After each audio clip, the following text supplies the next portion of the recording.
the way how to say please, or, I'm sorry, thank you, we're here.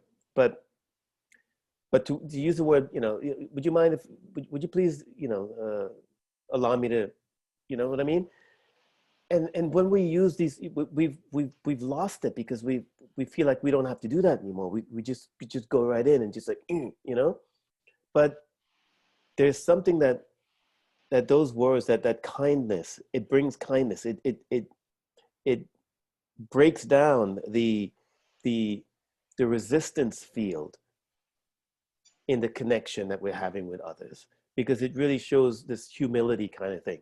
When we just come from that place and we're using it, not, I'm talking about authentically doing it, not doing it like some kind of contrived way of trying to, have an agenda, because I'm going to use this to try to get my way. No, it just has to be back into like the education, into the knowing, into the the nurturing of the young, to really, to be kind again, to be able to use these words, because it really gives the other person this sense of like, like, oh, they really care. That feels really good. Oh yeah, I want to be there. Sure, I'm happy to help. You know what I mean? So I just wanted to bring that, because this is something that I reintroducing as well in part of my coaching practice, with people, just to share it from this perspective with them, and just to let them know that it's an important aspect in terms of how we're communicating, how we're connecting with each other. And we've just lost it in our society because of this dominance, this strategic male dominance kind of attitude that we have in terms of how we need to go about things. So, So so what I'm hearing is kindness and humility, right?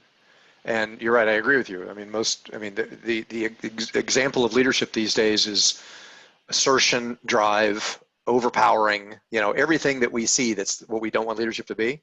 mhm. So, how do you? And I think I'm a relatively kind, humble guy. But how do you condition that in somebody?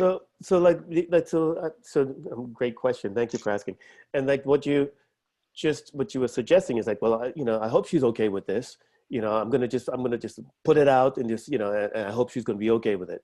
So that thinking is like, you're just gonna go for it. But simply just, hey, we have text, right? Just, I'm planning on and releasing this tomorrow. You just want to feel it out. You want to get to feel, and she feels invited. She feels like recognized as well. You didn't just do it. Maybe it was something she would be, and if it maybe something she didn't like, she'll accept it because you're asked.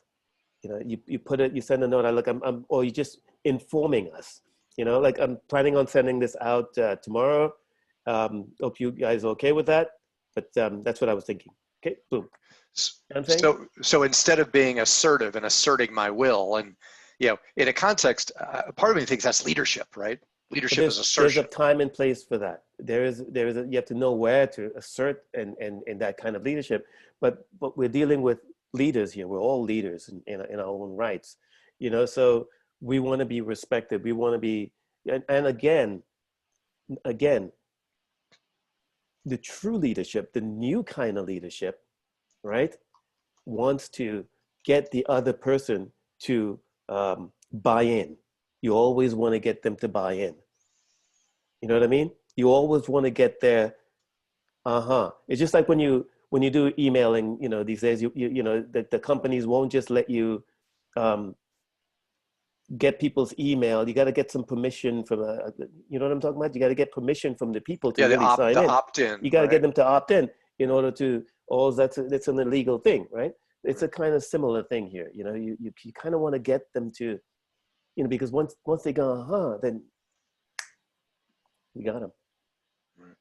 you know, So I think, they're in. especially these days, I think that's the difference, is the exemplification of kindness and humility as we assert ourselves as leaders. Hmm. You Hmm. know, It's the new which kind is, of leadership. yeah, it's new. It's not normal, right? It's You not know, normal. The normal way is to plunge your way through and just be a man, be a, strategic. It's the old strategic way of operating, and we're moving into a time of receptivity. Receptivity. So it's the two different types: strategic and receptive. And that's the energy we're moving in. And so if you keep going with that strategic way into the receptive way, they're going to be like, push you back. No, that's not how we work in this field. And from 2027, that's the field we're in. That's the marker and line of that field of how things will be working. And as we get closer to it, it's getting closer to operating more and more like that. That's what we call emotional intelligence. That's what connection. It's more of an receptivity is all about the emotional connection. How are you connecting with the other? You know, that's what conditioning is, by the way. Conditioning and connecting is the same thing. We're all getting, when you connect with somebody, that means you're connecting with them to be conditioned by them or to condition them. We're connected, we're conditioning each other. So it's the same word, actually. That's what it means. That is so cool, by the way. So you want to have the right kind of connection. You want to have the right kind of, you know, conditioning from with the right people. And that's what this teaching is all about. Yeah. We're here to bring that knowledge to people. And the more we do that, the more we get to understand this. And I'm sharing this with you because I really see you as one, you know, and for me, it's important because trust is a big thing for me. Trust is like, it's one of my biggest things, okay? I don't need to be able to trust you. To share all of this with you and to be able to, you know, what's coming out here, what we're building, you know, it first has to be built upon our trust with each other. You know? To be able to, you can talk about anything under the sun, dude. You know what I mean? Anything under the sun. I mean, if it's something I don't like and whatever, I'll be honest with you and frank with you. And if we both in mutual that we don't like it and we have to go, then we do this in the most humane, you know, respectful way. But for the most part, you know, the truth revealed, it's like, okay, we can find a way around it, how we can maneuver it. Rather than not saying anything and just doing something, you know, the other way around and like, you know, trying to, that just doesn't work. You know and let me tell you, man, that honors me, and it makes my heart feel really strong. I mean, I feel so honored that you see that in me, that I'm trustworthy, and it's reciprocal, you know. And I think with that combination and the reciprocal energy of trust, you know, maybe that's what it's about. Maybe that's the chemistry in business that the world needs. And I'm sure there's probably people out there who've got, you know, co-trusting type relationships and they're able to develop a business out of it. But I get the impression that's, I don't know, I don't want to sound too cynical, but no, it's not cynical. I mean, you're speaking something that is true, but you know, how I explain this to you, it's the theme of the day. And we can see this. I mean, just look around, we can see it as well. It's the theme of trust. Yeah.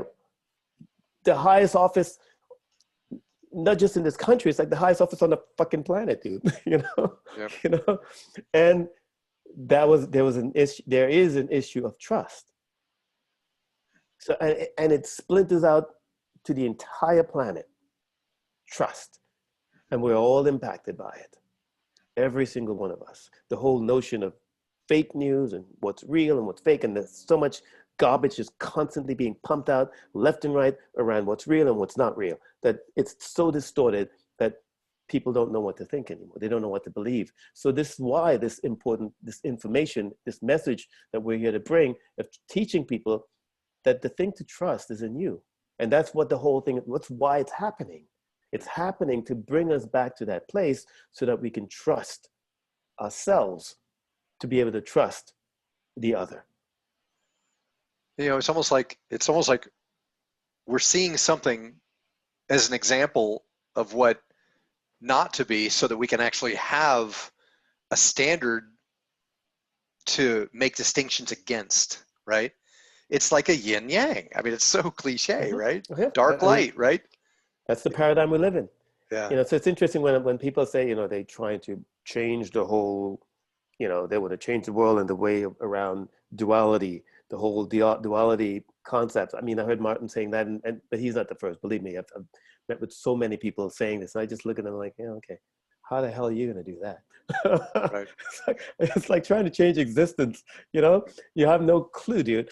That your nature is made up that way. You're made up of these two components. That you're a quantum of these two things. You know, and there's no way you can possibly do that. This is what is, and it's a matter of understanding how that works and how you're here to navigate that. But you can't change that. It's like it's nuts, you know. Yeah. But anyway,